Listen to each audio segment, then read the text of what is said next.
Welcome to Shambhu Sessions, a podcast of inspiring conversations with musicians, artists, and visionaries of our time. I'm your host, Shambhu, guitarist and composer. Please follow, share, and comment on this podcast wherever you listen. And today I'm honored to welcome Will Ackerman, a dear friend and mentor. Will is a Grammy-winning guitarist, composer, and producer, and the founder of Windham Hill Records, one of the most influential instrumental music labels in history. His introspective acoustic guitar style has defined the new age music genre and inspired generations of musicians. His legacy has continued through his work at Imaginary Road Studios, where he produces artists from around the world.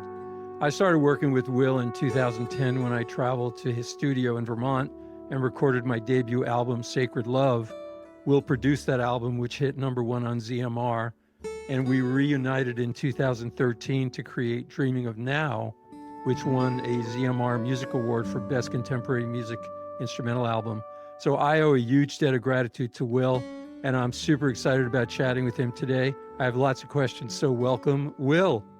Thank you, my friend. Glad to be here.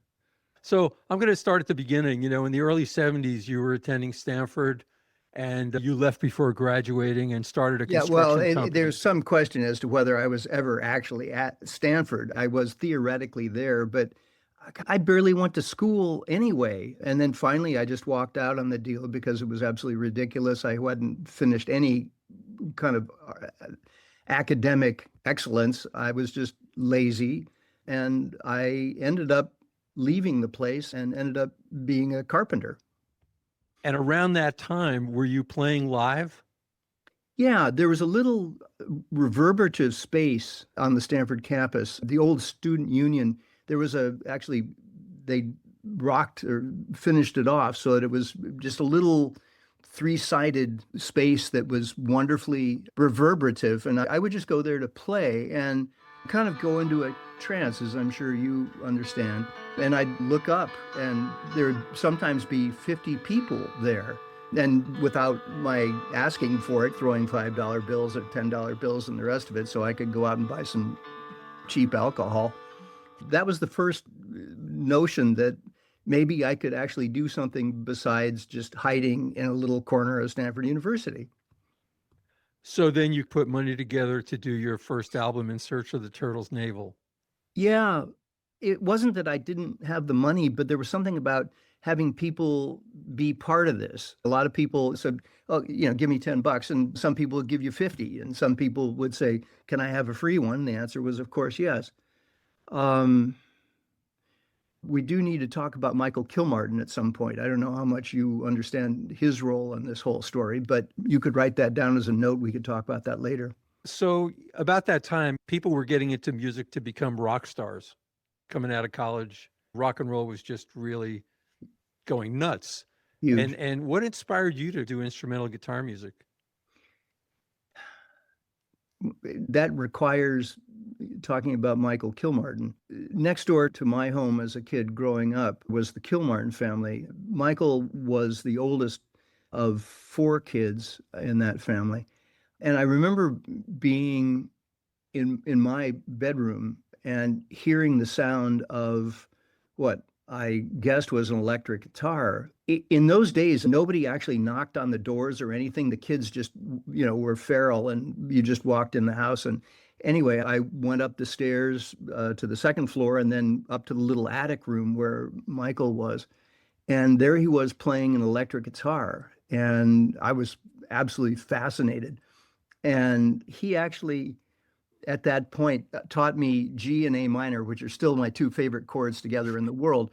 That was pretty amazing. So here's this guy that put a guitar in my hand. And then I went to school out east and actually had kind of a funky rock band doing covers and that sort of thing, but some new stuff as well. Then let's get to 1976, where I had just recorded The Search for the Turtle's Navel with Scott Saxon as a co-producer up in Burlingame, California, south of San Francisco. The day I drove up to Mantra Studios, kind of funky place, and I was looking through the glass door, and seeing broken linoleum, and this is not fancy by any means. But I pressed the button, and then somebody was coming toward me, and I assumed that was going to be Scott. But the guy who walked by me was like, that's not Scott. And I walked in by myself and went into the room where Scott was. And I said, was that? And he said, yeah, that was Bing Crosby. He does a Christmas album all the time. I thought, that's pretty good. Bing's walking out, I'm walking in, that's got to be good. That's kind of the early days of Windham Hill. And, talking about Michael Kilmartin again, it's crazy. So I've done the little album, The Search for the Turtle's Navel. It's being sold at one place in the world, which is the Plowshare Bookstore on University Avenue in Palo Alto, where my friends owned the thing. It was a great little, very 70s, 60s, 70s kind of deal. I just left, I don't know, a dozen records or something on the front desk of the Plowshare Bookstore. So I've done that, and I turned out, and I was walking up University Avenue, and there's Michael Kilmartin, who I haven't seen since I was probably 12. And I said, well, Michael, you're the guy who put a guitar in my hand for the first time. Let me give you one of these records. He called me back and he said, Will, this is really, really good. Can I have maybe a dozen of these? And I said, of course, because I was figuring I'd have them in a closet for the rest of my life. So if you want 12 or 14 or 16, whatever, that's fine. And so some time goes by and he calls me up and he says, look, here's the deal. I am the radio promotion guy for Fantasy Records. And this is a time when Creedence Clearwater is the biggest band in the world, and he's the guy who's doing it. And he has now sent my record to, I can remember Kink in Portland, Kazam in Seattle, K-Fat in Gilroy, K-Twin Minneapolis, CAS in Cambridge. All around the world, suddenly major FM stations are playing my record thanks to Michael Kilmartin, the guy who put a guitar in my hand in the first place. Absolutely insane. What's the chances of that? We all kind of have the right place at the right time. That's when things happen. And you kind of intersected with opportunity there. I'm kind of curious, what got you into this introspective music? What drove you to do that? Well, obviously, I'd been listening to Fahey to some degree and Kotke to a lesser degree, but Robbie Basho, a curious character, but his raga-esque thing and being very wide open in terms of time frame of the pieces themselves. And I actually had sort of 2 lessons with Robbie, and he basically said, just don't be afraid to feel anything. And I paid him, and that was that. And I was on my own after that. So through the radio play, your music gained larger audiences. Were you surprised by that people were resonating with this quiet music? Oh, that'd be an understatement of enormous degree. I never expected anyone. To me, it just seemed kind of obscure. And, I knew that friends liked it and that sort of thing. And people did come to listen to me at a little reverberative space. But I never, ever envisioned what took place. One of the radio stations that Michael had sent a record to was Kazam in Seattle. And I was told I was supposed to call these guys and thank them. And I did call Kazam in Seattle. Somebody answered the phone and I said, is John Kurtzer in? And the guy said, no, but I'm Jeff Hyman. I'm the assistant music director. What can I do for you? And I just started my story. Well, I sent you a record. And he went absolutely berserk. He said, this record is getting more calls than anything. Who are you? There's a picture of a 3-year-old girl or something like that. There's no information about you. Your liner notes are weird as hell. But what are you doing on Saturday? And I'm like, nothing in particular. Otherwise, I'd just be pounding nails. And yeah, I could drive up to Seattle. And my cousin, Alex Grassi, was building with me. So he and I got in the car and traded time for driving. And we got to Seattle and we got to the radio station. And everybody was kind of freaking out. And they're saying, we're late. And I'm like, late for what? I don't know. I have no idea what you're talking about. And he said, well, we're putting a concert together.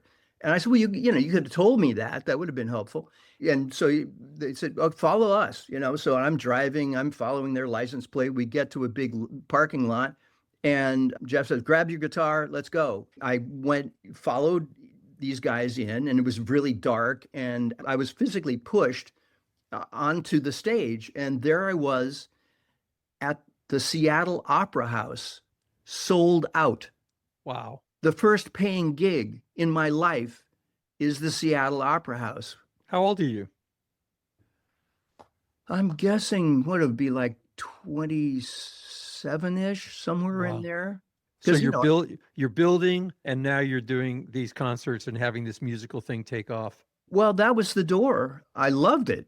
And in those days, I had one guitar, so I had to be really funny. And as I'm retuning, I mean, it's a hell of a thing, as you can understand, Shambhu. Every song is a different tuning, so I've got to go through that and everything. And what I had to do was learn to be funny because I had to keep their attention while I was messing around with the strings. And Wow. I got to the end of my set and I said, people, that's all I know. That's literally all I know. And and I said, well, I could just go play it again. Ha ha ha. And they're all going, yeah, do it again. And I said, look, really, this guy over here, this is my cousin Alex de Grassi. He's a better guitarist than I am by a long shot. Just get him on stage. And so they just start going, they've never heard this guy. And they're just going, Alex, Alex, Alex. And Degrassi's in the wings just waving me off, saying, no, no, I don't want. I said, look, you're doing it. And Alex came out and, of course, play children's dance and, the insane, incredibly difficult pieces that Alex is famous for. But he got off stage and he said, now I'm beginning to think you're right. Maybe I should do an album. And that was just crazy. So now you've got your own album on Windham Hill Records, right? Yep. How did you move into bringing on other artists? Well, Alex being my cousin, we started with a couple of things that narrowed our focus. Linda Waterfall was a friend of mine at Stanford who'd moved up to Seattle, and she was a singer-songwriter and a very talented one. And I brought that record out, and it wasn't getting the same kind of response that my album did. And then there was also a band called Kid Africa, which was kind of a bluesy record, mostly made up of faculty brats at Stanford, the Pulitzer brothers and Larry Ryan, who I grew up with. And so I'm thinking, if I can bring out a record and sell it, here's this other stuff, and it's not working. And I'm sort of put back into my cage of it's all about instrumental music. I eventually did come up with the High Street label, which was different because it was about singer-songwriters and the rest of it. But Windham Hill ended up and stayed in a fairly narrow box about what we were going to do instrumentally. Yeah, Windham Hill, when you think about it, it was all about these musical values of honest music, emotional depth, sonic purity, right? I thank you for saying so. That's the way I see it.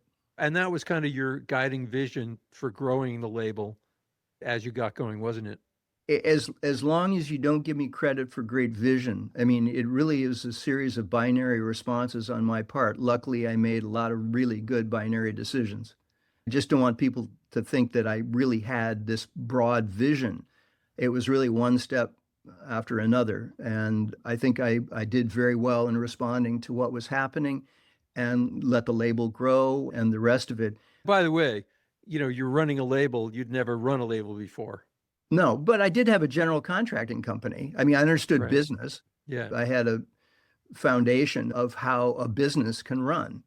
This childhood memory of Michael Kilmartin being at that moment the biggest radio promotion guy in the United States. I mean, what is the chances of that?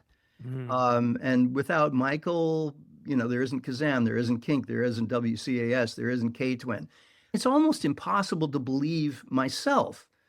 How could I just run into Michael after all those years and that he's the radio promotion guy for the biggest band in the world in that moment? I know I'm being redundant because it's so insane that I just have to, it's a dramatic reality. It had so much to do with the growth of that label. And really, distributors were saying to me, well, what's the next record? And I'm going, oh, there's another record? Then it turned out to be Alex and my own and the rest of it. But did you start scouting other artists that you could release? I tried a couple of things, having your own cousin, Alex de Grassi, being around, and that was an obvious choice. George Winston, where'd he come from? That was C1012 in the catalog. Alex and I had come down to Santa Monica to have a gig at McCabe's Guitar Shop, and George was there. And he said, where are you crashing tonight? George did. And I said, well, I haven't really figured it out yet. But he said, you can stay at my place. I just got a couch, but if that works for you, I said, that'd be fine. So he and I have a little bit of a talk going on. And I'm lying on the couch, and he said, do you mind if I play the piano a little bit while you're going to sleep? And he started out with some stuff that I didn't quite get, but then he basically went into Colors Dance and the music that was on Autumn, the first album of George Winston's. And he had started out with a bunch of other stuff that was covers and the rest of it. But in the morning, he was going to drive me to the airport, LAX, to fly home. And I said, well, what was that last stuff? And he said, that's just my stuff. It's just nothing. I said, I think we could do a record. And he said, oh, great, I can do some of the blues and the rest of it. I said, no, it was the stuff at the end, that I was hearing as I was going to sleep, which didn't he want to do a slide guitar thing? Yeah, absolutely. I think that was his big dream, really. And he said, we can get around to that. But no, this is about this piano music. That got me. So, we can get around to that stuff later. But right now, it's going to be about that piano music that you played me last night. And you were producing these records too. Yeah. You were always telling artists to kind of be more like yourself, to trust your heart, right? I think so. I believe that's what worked for me, and I thought that it probably would work for those people who have a unique heart. And what we're going for isn't big bucks. It ended up being big bucks and big radio, but that's not what we were after. But yeah, I mean, George obviously had a huge part of what Windham Hill was. Again, we did have connections to radio stations and the rest of it, but George Winston's Autumn brought it into a national scope, which also had a great deal to do with making deals in Germany, the Pastels label, Fred Christmann, and not too terribly long thereafter connecting to Alpha Records in Japan, which of course was absolutely enormous per capita, even the biggest market that we ever had. So what was your approach to like working with a new artist when you were working with them to get them to deliver their music? How did that go down? Well, I think that you have to adjust. Basically what your job is, but you have to figure out who this person is, how much you can push without breaking them. I never ever wanted to break anybody. That was not the point. This wasn't an ego game at all. But I did want to be able to push them as hard as I possibly could without breaking them. And I think to uncover their essence. Absolutely. Also taking a piece of music and saying, the second section, that's really the big deal here. I want you to expand upon that. And that intro that went on forever should be 40 seconds at the most. I mean, that sort of thing is what I had to do. And luckily, people trusted me. I don't remember any fights that I ever had. I think I might have been pretty diplomatic in the way I dealt with that sort of thing, but somehow or other, people were trusting me. And that also in perhaps limiting, in some respects, cutting off this edge a little bit so that it could be part of Windham Hill.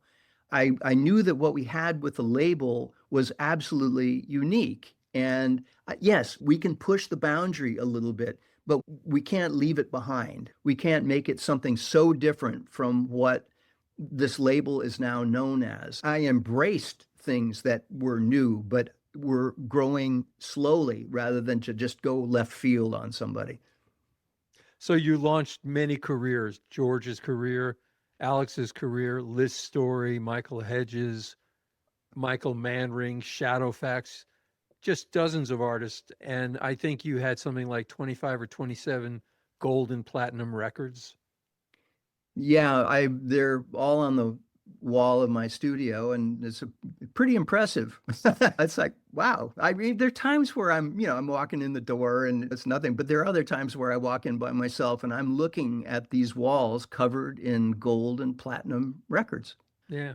I have an ego like anybody, but I can honestly say that to me, it's really a wonder. It's a blessing. It's a wonder. It's a dream. I'm able to actually be rather modest about a lot of it because I didn't really know what the hell I was doing. It was just instinct. And it wasn't a matter of I had a plan figured out. The rest of it was just one foot in front of the other. And thankfully, my walking was pretty good. Yeah, I would say so. And that label ran well for 15, 16 years or so. And then you decided to sell it. You had enough of it. Well, um,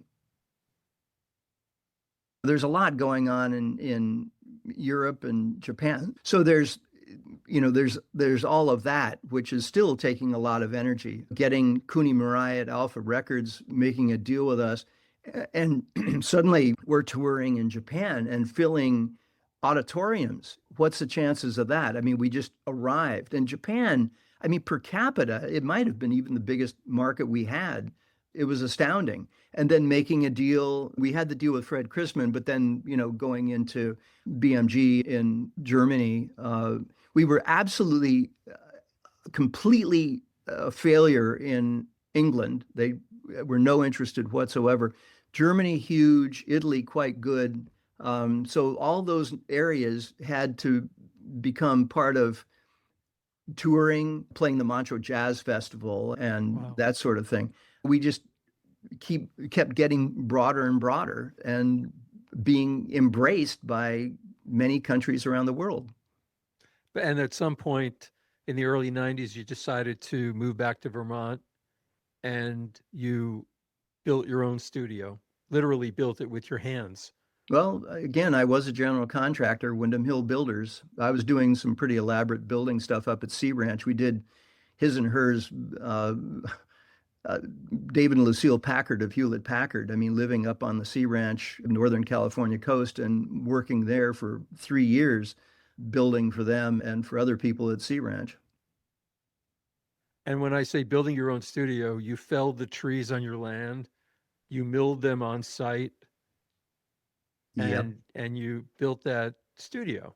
I mean, you Yeah. had help, but you built that studio. So just this whole connection to building and wood and nature and all that. That's just an incredible story. And then when I got to the studio around 2010, you had this door, this Oh, signature door where everybody signed this airlock door as a kind of rite of passage. I was kind of speechless signing it. I saw Pete Seeger signed it. How'd you get him to sign it?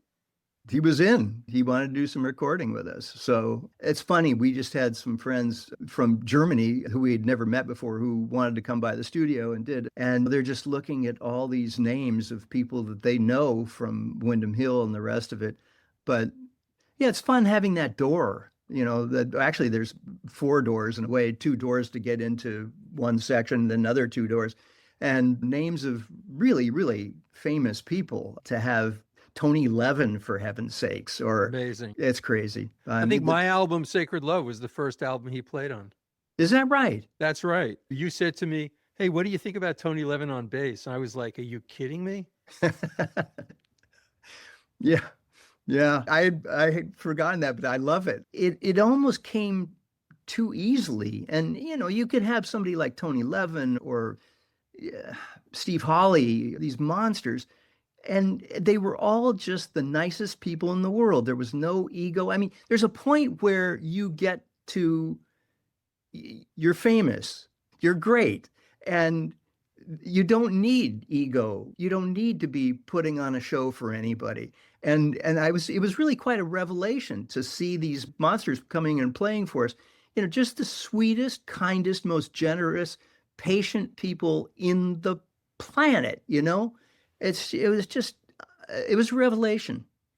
Well, you definitely pulled together some of the best session players in your recording sessions, like Eugene Friesen, who's almost a neighbor up there on cello, Charlie Bichard on violin, who's a Hollywood, he's Yeah. on everything. Right. Jill Haley on English horn, Michael Manring on Tony Levin on bass, just to name a few. What do you look for in a session player as a producer, and how do you guide these artists to kind of enhance a song without overpowering it? This is one of those things where, and I keep using the term binary. I'm not somebody who is planning in tremendous detail. I am reacting in the moment. I mean, I may have a few ideas before people come in, but generally speaking, I need to be responsive to who these people really are musically. I might be able to hear demos and have some ideas, but really, once you get in the studio, that's where you learn what you're supposed to be doing. And when I say doing, I don't mean necessarily this is it, this is what we're going to do, but to run it by someone like you, Shambhu, and saying, how about this? And if somebody says to me, no, that betrays what I want to do, I'm happy to say, oh, sorry, we'll try something else. It's not that I don't have an ego, I certainly do, but I have to take the second position. It's always being the person who is trying to help a musician do what they want. And yes, I provide opportunities and concepts. And if they're picked up, great. And if not, my ego is not broken. I hope that that was the experience that you had with me and Tom too. Oh my God. For me, it was like I sat in the chair and my job was to deliver everything I could. But I looked through the window and you're there, Tom's there, Corin was there for the first album, Right. Corin Nelson, and I mean, for me, there was tremendous confidence that you guys actually know what you're doing. I Oh, was just sitting in the chair with a bunch of songs, and you had told me originally, you said, Shambhu, I hear a lot of material.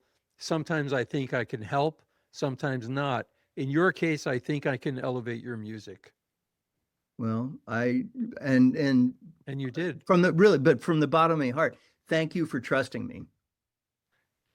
Oh my God. I'm just so grateful to you, Oh, thank you. honestly. Thank you, brother. Thank you. Yeah. So let's turn a little bit to you as a kind of a composer, creator of music.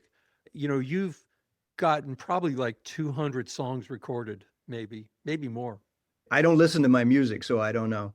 Yeah. Well, I hear it a lot. You're one of the most played artists on Sirius XM for the whole time they've been on the air, which is fantastic because you've almost defined the ethos of that platform as you've helped to define the ethos of what new age music is. So when you sit down to write, do you draw from personal stories? Are you just improvising? Is the music just flowing? What is it with you? Because there's some kind of magic mojo in your music that makes it very compelling.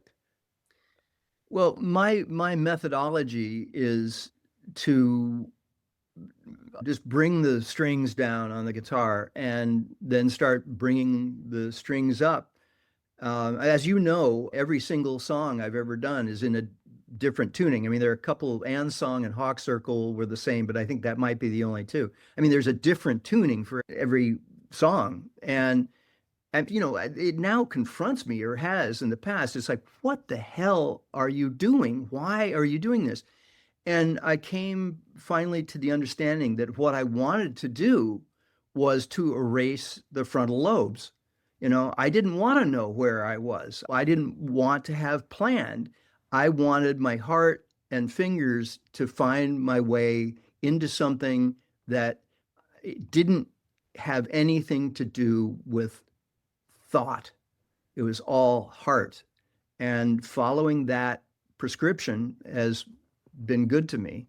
It actually kind of confronts me because it's bizarre as hell and weird. And unlike, I don't know, there are people who've worked with open tunings before, but never, I don't, that I'm aware of, that no one has ever used as many open tunings as I have. But it's so strange that for some reason that I wanted almost desperately not to think. I didn't want to know where I was. I didn't want to know what the next chord was going to be. And it was going to be the heart and fingers alone that would guide me. And it worked. I really learned that approach from you. I actually aspire to go in that direction. I just wish my music had the kind of mojo yours has. Well, what are you talking about? You're doing great stuff. You always have. What I don't Thank know what you. you're talking about. Well, Well, all I right, all appreciate right. that. Uh, well, it's modest of you. I aspire for that approach where I let go into kind of the pure consciousness of the creation and let that flow through me. And if I'm lucky, There you go. something great came out. There you go. That's it. Do you have any other kind of rituals like lighting, solitude, nature that help you tap into that space? The fact that the studio, I mean, you're not supposed to have a bunch of reflective, when I say reflective, I mean sound reflective glass in a studio. That's supposed to be abhorrent. But I want to see the trees. I want to see the sun going down. I want to see a rainy day. I want to be outside. I don't want to be in one of these crazy places where the air is fetid and we're in this dark space. I don't find that at all pleasant. I find it imprisoning. And so having natural light, being able to open the windows to fresh air, even if you hear some birds out there, great. That's one of the things about the studio that is pretty darn near unique, and would seem to be an anathema of what you're supposed to make in a recording studio. But clearly it's worked for us. We're up a dirt road and way off that dirt road, and there's not a lot of traffic. And we have a lovely place where we can actually have the windows open. So nature is a big part of that environment. It's kind of really in your bloodstream, nature. It is. I've been writing what I guess is going to be a book. All right, let's gird up the loins here. My mother hung herself in the shower when I was 12, and I found her there. I had a hard time, and my father had remarried, and I wasn't even being flown home from Massachusetts to California. I was dating a girl named Kate, and we were dating and kissing a bit and all the rest of it. And she said, I think I know where we can get a room for the weekend. Now, does that sound good? That sounds really good. So we meet in Brattleboro, Vermont, and she and I hitchhike up the West River Road, which is what I live on now, and all the way up to Windham Hill Farm, which was actually Windham Hill. It became Windham Hill Inn, but at that time it was still an inn. Ultimately, it became so famous that it was a Relais and Chateau hotel, which is the top of the line you can have in any hotel. But we just walked into the building, and Hugh said, Kate, what are you doing here? And she said, well, I thought maybe my boyfriend and I could come up for the weekend. And he said, okay, great. You guys have got the North Room. And now we're a junior in high school and we're getting a room for the weekend. This is really good. This place I really love. And so I ended up doing all the dishwashing. I ran the Hobart. They had the dishes coming in from the salad and then the first course. And so I was washing dishes for a weekend. Anyway, long story short, after my mother's suicide and my father remarrying, I was a kid who was desperately in need of a home. And that home became Windham Hill Farm, Windham Hill Inn, and Hugh and Mary almost as my parents. Did that experience and sort of the sadness, the heartbreak, the loss affect your music? Do we ever know where songs come from? A piece will come out, and I will try to come up with a title that I think reflects an emotion. I mean, the impending death of the Virgin Spirit. That's a heavyweight title, but it was about the night before my mother's suicide. The bricklayer's beautiful daughter, a girl that I was dating, who I actually was in touch with just a couple of weeks ago. She's still very much alive and doing wonderfully. All those titles had a real meaning in the people or places or whatever. It's been pretty good to me.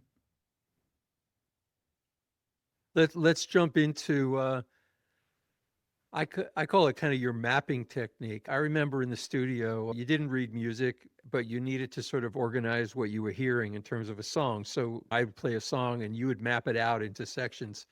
Tell me about that mapping process. It really fascinated me. When you're listening back to performances of an artist, you use this mapping method to mark the best phrases, and then that becomes part of the final recording. Tell me about that. We've worked with monster players, as you well know, and nobody had ever seen anything quite like it because I don't read music. So I can't say, well, yeah, the second bar is this or whatever.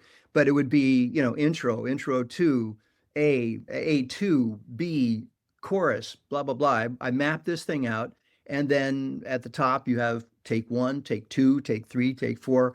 And so I'm marking, saying, this is a triple plus with circles. Great. That's great. That's what I want to see. And then I can turn to Corey Nelson originally and now a Tom Eaton. So you can see in this map that it would say take two, take two, take two, take three, take four, take three, and then two more and take one. So we have that map, and I can hand that off to Corey Nelson originally and now to Tom Eaton, where they can edit that all together. And at that point, it's pretty much foolproof. It works. I mean, I am making these grades as we're going and saying, oh, this was, three pluses and circles, and that's strong. And I can see where the strongest parts are on those things. And again, it's the product of ignorance from an academic standpoint, but works very, very well for me and for my engineers. So I can tell the moment we don't record and then listen. I'm making my judgments in real time. And so I can tell them, I can say, well, okay, we want take three, take three, take three, take two, take one, take four, and hand that to Corin or now Tom Eaton. And they're editing the piece and we know that we're done. And I don't think that exists anywhere. I know that every engineer I've ever talked to has said, no, but that's what we should be doing. Once again, it's something that was born of ignorance, but it works. And you're listening not just for the perfection of the execution, you're really listening to the emotion and whether you're moved by it. Shambhu, thank you so much for that. Yeah, I mean, clinical music is not what I'm looking for. Yes, I want good performance, but it also has to have heart. And frankly, the art may be first in line. It's not just that it was well played. Did it reach my heart? Did it really matter musically and in terms of emotion? And I don't care how flashy it can get. And, God knows, I mean, Michael Hedges and, crazy playing and the rest of it. But without the heart, I couldn't care less. That's kind of rare these days. I don't know because I don't do anything much outside of what I do. You may know better than I do. Do you have any advice for artists who are trying to find their voice in a very noisy, crowded world? Well, I guess imitation to a certain degree is okay. You have your inspirations and perhaps you learn along the way listening to other people. But at a certain point, you have to divorce yourself from what currently exists and do not emulate someone else. Try to find your own voice. At least those are the people that I worked with. Michael Hedges, for heaven's sakes, and my cousin Alex. These people had unique voices. And of course they had inspirations and the rest of it. But ultimately, if it isn't uniquely from their heart and mind, that doesn't inspire me. At your website, you've got your own CDs, but you've also published these gathering compilations. I think I had songs on the first two of them. The first one won a ZMR award, I think, for Best New Age Album of the Year, where you spotlight new instrumental voices you've produced.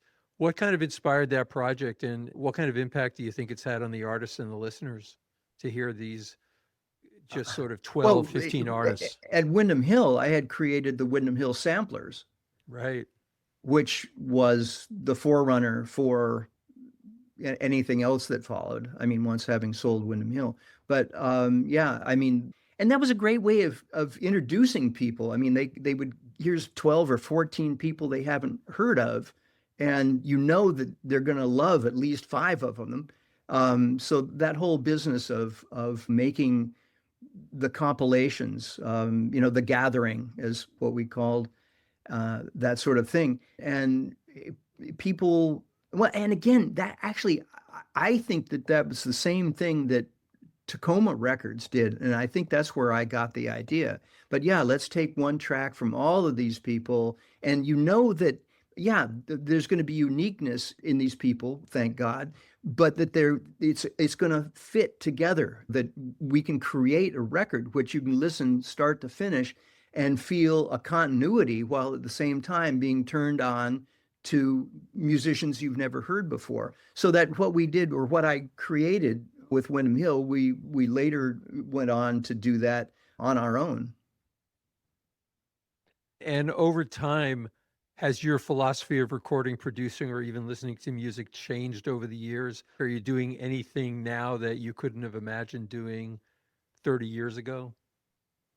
Well, editing is the big difference. The days of taking the quarter-inch tape out and cutting a bias and putting it together, and oh God, it didn't quite work. And then you had to put a piece in that was a quarter of an inch or an eighth of an inch or some craziness. Having this digitally is a godsend. The notion of working with tape again was such an anathema. But a lot of people had trouble with digital early on. And I think there's some truth to the fact that there was a bright aspect to it that was maybe just a little bit too bright. We got into the beginning of that. Sony gave me one of the first three Sony 3324s, the multi-track digital. I wasn't all that famous, but I mean, that they handed me $1 billion multi-track digital recorder, which I first had when I was working at Different Fur in San Francisco, and they'd fly it in and have somebody bring it in. And that was the first time anybody had seen multi-track digital in the world. And we were at the very, very beginning of that. Roger Pryor at Sony was incredibly helpful in every regard. If I needed something, they'd ship it, whatever studio I was working in. And I guess that they were very happy with what my music that I was producing showed off digital very well. And a lot of people had trouble with sort of a maybe just a little bit abrasive on the high end. Roger Pryor at Sony was a little bit miffed, but I would actually take the multi-track 24 and dump it down onto quarter-inch analog to soften it. As things got better and the filtering and the rest of it was not necessary. But early on, I really felt that we needed to go into a bit of analog to soften the thing a bit. You're kind of unique in that you found this pathway to really heartfelt music. You had the wherewithal to create and manage and grow an incredible record label. And you had the technology chops to aspire for the best sound, tweaking your microphones, using state-of-the-art equipment. It was really like a trifecta of good fortune in sort of the skill sets that you had that combined with the opportunities that you say you fell into, but you earned your way into those, I think. I find that incredible. Thank you very much, my friend. I really do appreciate that. Yeah. Is there a documentary on you in development on Windham Hill? There have been a few attempts at it. Tal Skloot is currently doing what looks like, I've talked to Tal. I was talking to Tal just today, by the way. He's working on a film. It took me a while to trust him. Trust anybody. This is my baby. And we've had long, long talks and the rest of it. And I honestly believe that I can trust him. He and I become friends. I trust him. I really can let him go. This has gone on for years now, and it's been piece by piece by piece. But I do believe that this is going to be a remarkable film. And I traded 2 emails with him today. I think he is going to be making the movie. This is really going to be about Windham Hill. And he loves the label. He cares about it. I have every faith in him. In the beginning, you're kind of handing the baby off. It's like, God, I don't know. But this guy, he's earned my faith and trust completely. We traded 2 emails just today. I think it's going to be a remarkable film. And I know that he's putting all of his heart and mind into the creation of this. That's exciting. I can't wait for that. And what are your thoughts on AI and the future of music? AI is being used by people as a creative tool. Do you see it as a threat, a creative partner, or something else? I mean, how do we kind of protect the soul of music in an AI saturated world?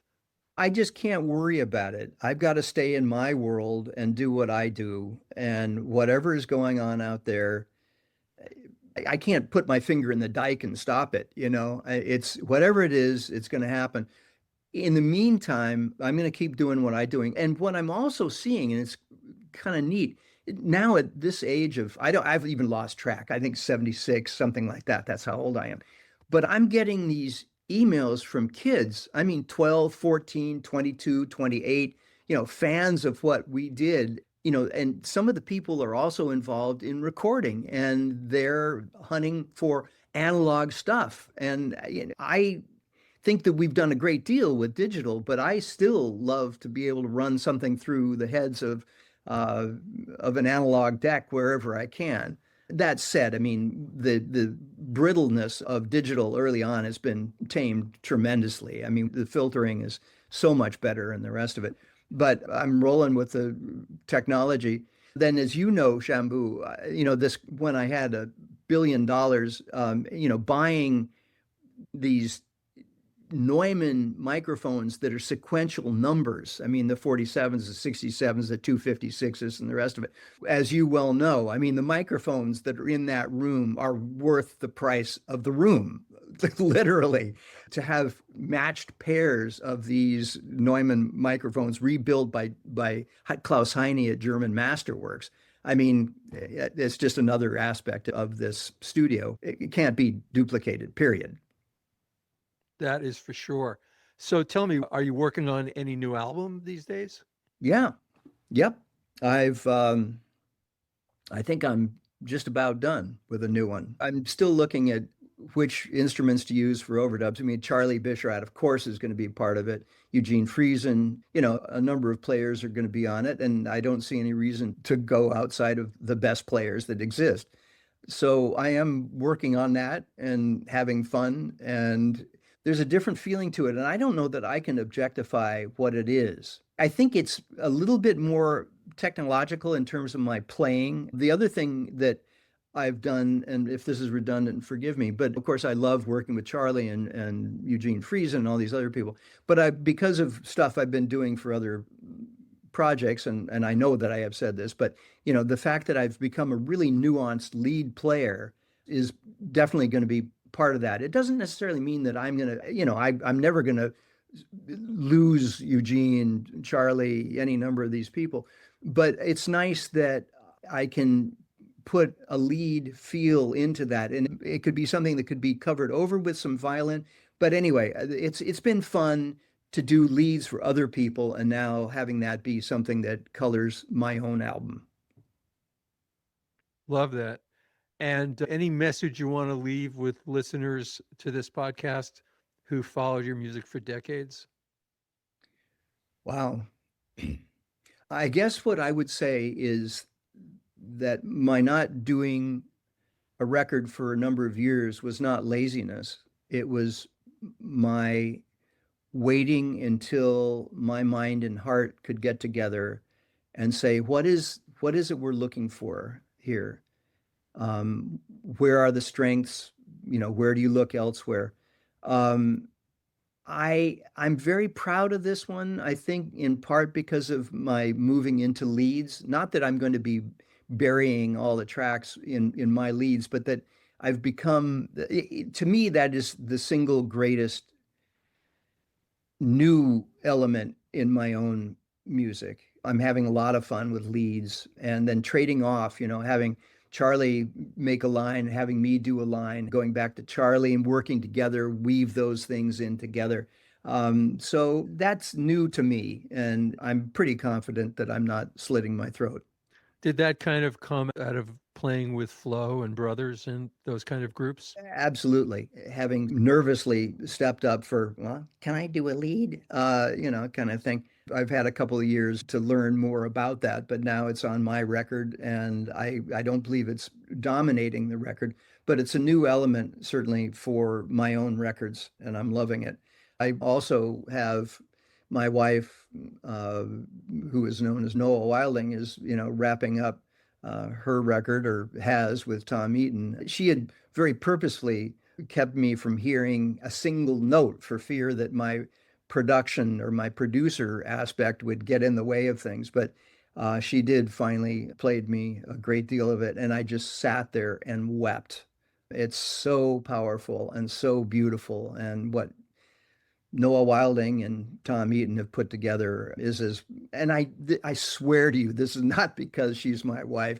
I mean, I would love what she's doing one way or another, but to actually hear how she's evolved as a singer, it literally brought tears to my eyes. I Well, think she sang on one of my more popular songs, Make It ah, Eternal. that's right. I'd forgotten that. Yeah. That was amazing. And I remember it was a couple of tracks of guitar. After she put her vocal on, you went, I think we're done. You said, I think we're done here.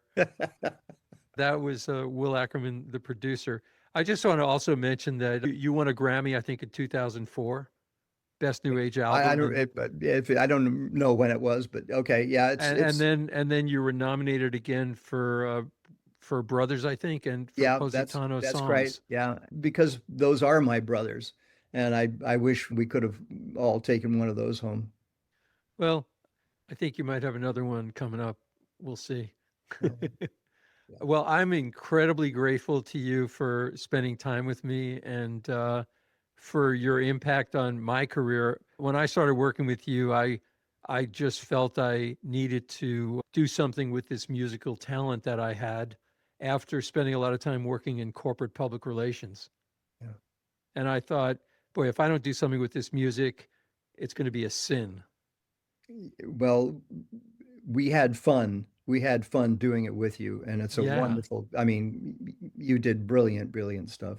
Thank you. And there's a video that I did on the making of Sacred Love. I'm going to put a link to that in the description, and I'll put a link to all your music so people can find it in the description of the podcast. So my thanks to Will Ackerman for joining me for this beautiful, informative, and inspiring conversation. If this episode moved you, please like, follow, and share Shambhu Sessions wherever you listen to podcasts. You can learn more about Will Ackerman's music and projects at williamackerman.com. You can find a multi-part video series that documents my own experience working with Will in the studio called The Making of Sacred Love on YouTube at Shambhu Music. And I'll put, as I said earlier, I'll put all the links in the podcast description. I'm Shambhu. Until next time, stay open, stay inspired, and keep listening. Thank you so much, my brother. Thank you. All right, brother. We did it. Bye-bye.